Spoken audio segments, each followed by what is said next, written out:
환경 문제는 평소 때는 아무런 문제가 없는 것처럼 우리가 이제 인식을 하고 있다는 것입니다. 그런데 사실은 그것은 아주 심각한 임계점에 도달하기 전까지는 우리에게 준비할 수 있는 시간을 주고 이런 게 아니고 하루아침에 시스템을 붕괴시켜버리는 이런 문제가 있기 때문에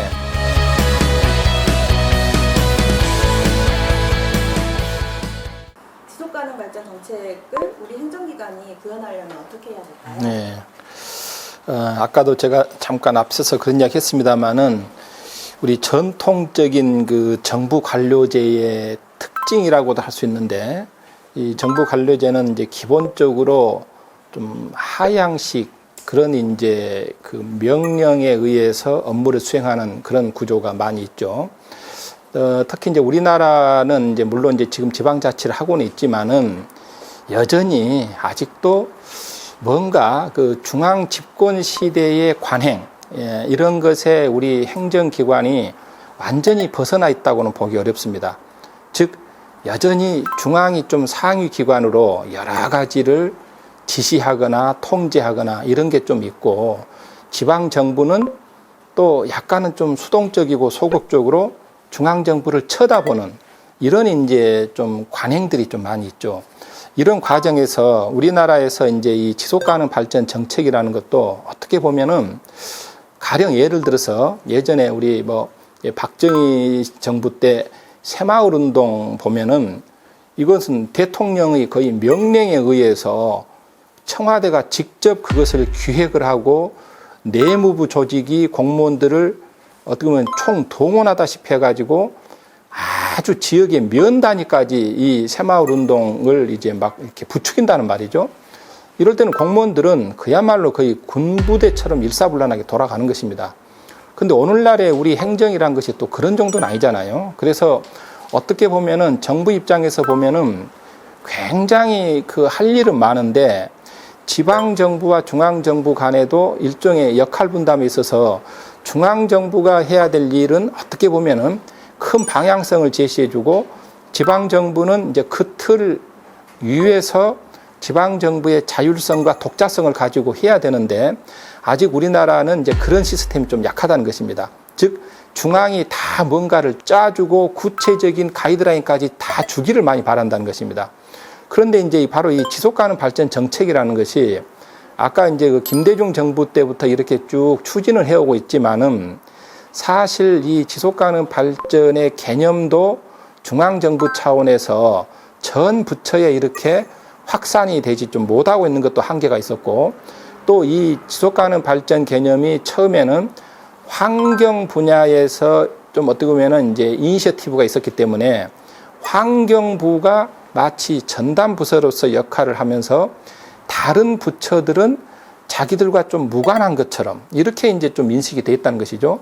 그런 구조 속에서 중앙이 그렇게 움직이니까 당연히 지방 정부에서도 환경 부서들이 자기 일처럼 좀 하긴 하지만은 그것도 상당히 좀 그렇게 적극적이지는 않죠. 다른 부서들은 더 그거에 대해서는 관심도 없거니와 좀 예면하는 구조가 있다는 것입니다.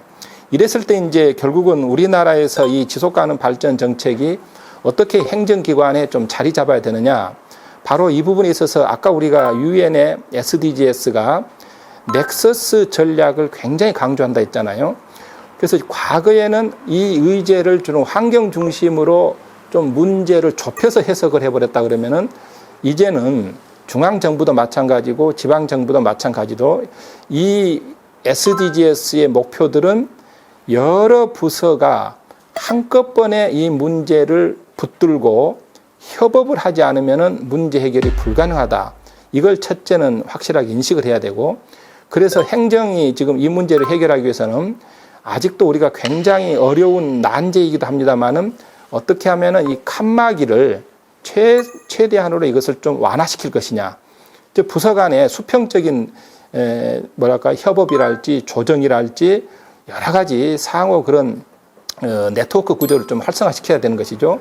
이런 과정에서 행정에서 민간과 적극적으로 이제 결합이 되고 민간의 아이디어가 행정에서 또 수용이 되면서 부서들의 벽을 뛰어넘고 또 민과 관의 벽을 뛰어넘는 이런 이제 구조를 만들어야 되는 것이죠. 그 다음에 이제 중요한 것이 여전히 우리 행정에서는 제도와 조직에 대해서 공무원들은 상당히 그 제도적 기반이랄지 어떤 조직의 그런 담당 부서의 책임 이것을 이제 강조를 하기 때문에 이 부분은 가능하다면은 좀 이제 중앙정부 차원에서도 지속가능 발전 기본법으로 좀 시스템을 좀 더 정비하고 좀 격상시켜서 확실하게 이게 중앙정부와 지방정부에서 어디까지 역할을 해야 되고 이게 행정 속에서 어떻게 제도적으로 자리 잡고 또 이 일을 하는 데 있어서는 어느 부서가 좀 더 적극적인 전담 부서로서 책임을 져야 되는지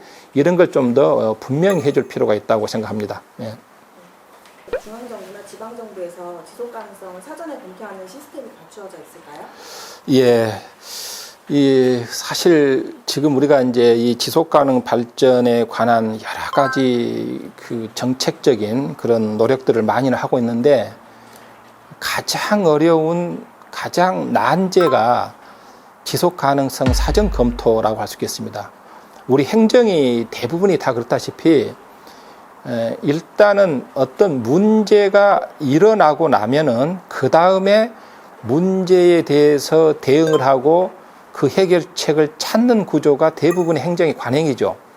특히 환경 분야는 잘 아시다시피 우리가 예를 들어서 지금 하천에서 물고기가 살고 있는데 이 물고기가 평소 때는 숨쉬고 잘 산단 말이죠. 근데 어느 날 갑자기 물고기가 이제 떼죽음을 당하는 것입니다. 그걸 우리가 비유하자 그러면은 환경 문제는 평소 때는 아무런 문제가 없는 것처럼 우리가 이제 인식을 하고 있다는 것입니다. 그런데 사실은 그것은 아주 심각한 임계점에 도달하기 전까지는 우리에게 준비할 수 있는 시간을 주고 이런 게 아니고 하루아침에 시스템을 붕괴시켜버리는 이런 문제가 있기 때문에 우리가 특히 이제 어떤 개발 행위를 할 때는 바로 환경 생태계를 근본적으로 처음부터 이것을 훼손을 안 시키는 훼손을 최대한 최소화할 수 있는 그런 정책을 만들어야 되는데 개발 정책 자체가 비용을 따지고 효율성을 따지고 어떤 경제의 논리를 따지고 그러다 보니까 환경 변수를 처음부터 적극적으로 고려를 하지 않죠. 이게 이제 어떻게 보면 지금 우리 행정에서 마지막 과제입니다. 그래서 이제 바로 이제 지속 가능성 사전 검토라는 게 정부의 정책의 입안의 아주 초기 단계에서부터 각종 개발 계획이나 각종 행정 계획이 이게 환경적 측면 또는 이제 아까 지속 가능성 측면에서 어떤 행위가 환경이나 지속 가능성에 부정적 영향을 주는지 그런 요소를 미리 찾아가지고 그 계획의 친환경성이나 지속 가능성을 사전에 담보할 수 있는 그런 시스템을 만들어야 된다는 것입니다. 그래서 이제 제가 한 3년 전에 우리나라에서는 이제 서울특별시가 이것을 기획실 차원에서 그 각종 계획이나 중장기 그런 정책들에 대해서 지속 가능성 사전 점검 시스템으로서 체크리스트 기법을 우리가 개발했습니다.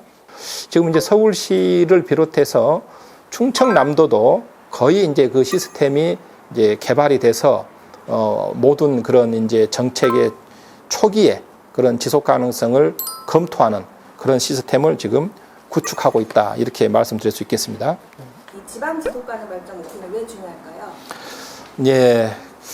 우리가 이제 이 지속 가능 발전 목표가 그 출발점은 유엔이잖아요. 그런데 이제 아시다시피 유엔의 그런 그 회원국의 구조라는 것은 결국은 또 강론으로 들어가면은 각 나라의 이해관계 속에서 자기들 중심으로 문제를 해결할 수밖에 없습니다. 협력이 그렇게 쉽지는 않다는 것이죠. 그래서 대개 유엔에서 만들어낸 어떤 문서랄지 어떤 협정서랄지 어떤 선언문 이런 것들은 그게 상당히 좀 추상적으로는 총론적으로는 다 공감을 해요. 총론적으로는 우리가 기후변화에 대해서 이산화탄소가 심각하다. 이산화탄소 줄입시다. 이런 거 다 공감하는데 구체적으로 들어가서 그러면은 어느 나라가 얼마만큼 줄일 겁니까? 이렇게 들어가면은 각자 이제 자기 나라 사정 핑계를 대는 것이죠. 그래서 여기서는 이제 구체적인 액션 플랜에 가서는 합의점을 도출하기도 어렵고 또 그건 강제력도 없다는 것입니다. 그것은 어차피 유엔의 그런 기구의 한계성은 우리가 인정을 하고 그래서 우리가 할 수 있는 건 뭐냐? 유엔에서는 큰 방향을 제시해 주는 역할 정도로 제가 볼 때는 할 일을 한 것이고 그래서 실제로 이 문제를 해결할 수 있는 액션의 주체는 로컬, 그 지역에 있는 각 구성원들이라는 것이죠. 그래서 지역의 구성원들이 이 문제를 직접 행동으로 옮기지 않는다면은 어떻게 이게 국가적으로 또는 국제적으로 이 문제에 대한 해결책이 나오겠습니까? 그래서 저는 항상 이 UN SDGs는 출발점이 유엔에서 이루어졌지만은 그 문제 해결을 위한 액션 플랜은 상향식으로, 즉 지역으로부터 그 지역의 구성원들이 자기 생활 속에서 이 문제를 풀 수 있는 아이디어를 짜내고 그걸 이제 아까 이야기했다시피 지방 정부나 또 각 지역의 다양한 주체들이 함께 아이디어를 맞대 가지고 조그마한 문제부터 하나씩 풀어나가면서 그것을 이제 지역을 넘어서 좀 광역적으로 또 그걸 좀 넘어서 국가적으로 이렇게 그 확산을 해나가는 그런 전략이 바로 우리가 지방 SDGs 전략이다 이렇게 이야기할 수 있겠습니다. 네. 저희 광주도 2018년에 광주광역시 지속가능 발전 목표 2030을 수립한 것으로 알고 있는데요. 광주만의 특징적인 내용이 있을까요? 그래서 광주에서 지방의제 21을 상당히 어떻게 보면은 좀 시민이 주도해서 시민이 좀 능동적으로 참여하는 구조로 지방의제를 만드는 데 있어서 상당히 좀 성공적이고 또 모범적이었습니다. 근데 광주의 특징은 사실 가장 중요한 게 지속가능발전협의회가 어떤 지역보다도 훨씬 더 어떤 그 거버넌스의 허브로서 거버넌스의 네트워킹의 중심 역할을 저는 잘 해오고 있다 생각합니다. 즉, 뭐 여러 지역들이 지금 이 SDGs를 만드는 작업들을 많이 합니다만은 어떤 지역은 어떤 전문 용역 회사에다가 이런 것을 좀 이제 맡기는 뭐 이런 식으로 운영하는 경우도 있고 최근에는 이제 좀 더 이제 시민들의 참여를 좀 적극적으로 유도하는 그런 이제 경향이 있습니다만은 광주의 경우는 처음부터 철저히 시민사회단체랄지 전문가 그룹 이들이 좀 더 이 문제의식을 먼저 이렇게 갖고 그 어떤 지속가능 발전 목표 수립의 필요성이랄지 이 방법이랄지 이런 것을 협의회가 좀 주도했다고 이렇게 하는 것이 가장 특징적인 것이고 또 하나의 중요한 이제 실천 사업들을 우리 지속가능 발전 협의회의 실천 사업 의제로서 그게 이제 또 5년을 하나의 목표 년도로 해서 협의회의 주력 사업으로 이거 끌고 가고 있다는 것입니다. 이건 왜 제가 굉장히 강조하냐 그러면은 우리나라에서 많은 이제 협의회들이 있습니다만은 만드는 데까지는 상당히 협의회들이 역할들을 꽤 합니다.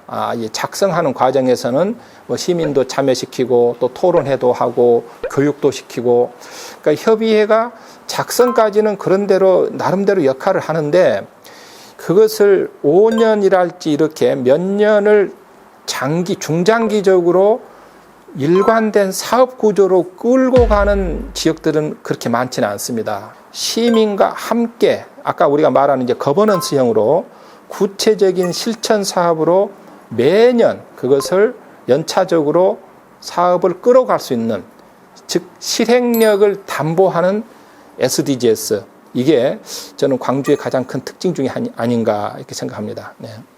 마지막으로 하시고 싶은 말씀 있으시면 예. 이 뭐 지속 가능 발전이라는 개념이 우리 사회에서 뭐 상당히 중요한 개념으로 지금 자리는 잡고 있는데 아직도 이에 대한 전반적인 인식은 좀 부족한 상황입니다. 그래서 앞으로도 우리가 이 시민사회를 비롯해서 우리 행정이나 또 기업에서 이게 단순하게 우리 사회가 지금 잠깐 이렇게 스쳐가는 의제가 아니라 정말로 먼 미래를 우리가 내다보고 어떻게 보면은 100년 앞을 내다보는 그런 거대하고 담대한 하나의 담론의 구조로 자리를 잡아야 되고, 그래서 이 지속가능 발전 목표는 우리 생활 속에서 깊숙이 하나의 생활의 문화로 자리 잡을 수 있는 그때까지 우리가 좀 더 관심을 가지고 또 함께 이 문제에 대해서 고민하는 그런 이제 시간이 되었으면 좋겠습니다. 인간이 내뿜는 온실가스의 한 65%부터 80%를 이 카본 싱크들이 흡수해서 저장해주고 있는 거예요. 그런데 이 카본 싱크가 이게 전부 다 축산업에 의해서 집중적으로 사실은 훼손이 되고 있다는 거예요.